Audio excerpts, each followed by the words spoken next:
రేవంత్ రెడ్డి గారు కూడా ఆ రోజు గ్యారంటీ కార్డుల కంటే కూడా రెచ్చిపోయి చెప్పిండు. అవ్వకిస్తాం కోడలికి ఇస్తామన్నాడు, ఇద్దరికీ పెన్షన్ ఇస్తామన్నారు, రైతుకి ఇస్తాం కౌలు రైతుకు ఇస్తాం, ఇద్దరికీ ఇస్తామన్నాడు. ఎన్నికల ముందేమో రజనీకాంత్ లెక్క మాట్లాడిండు, ఎన్నికలు అయినాక రేవంత్ రెడ్డి గజనీకాంత్ లాగా మారిపోయింది. ఈరోజు ఇవాళ ఇప్పుడు అన్ని కటింగ్లే, ఏది చూసినా కటింగ్లే పెడుతుండు.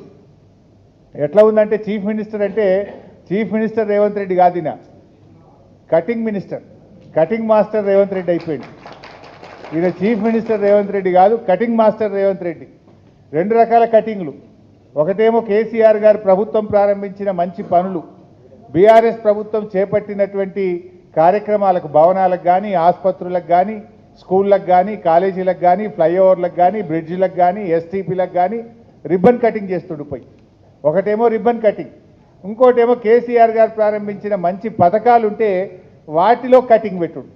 Like Kalyana Lakshmi cutting, KCR kit cutting, nutrition kit cutting, CM breakfast స్కీమ్కు కటింగు, ఫీజు రియంబర్స్మెంట్కు కటింగు, బతుకమ్మ చీరలకు కటింగు, దళిత బంధు కటింగు, అన్ని కటింగులు పెట్టుడు. అయితే రిబ్బన్ కటింగు లేకపోతే సంక్షేమ పథకాలకు కటింగు. ఇంతకు మించి రేవంత్ రెడ్డి చేసిన ఏముంది?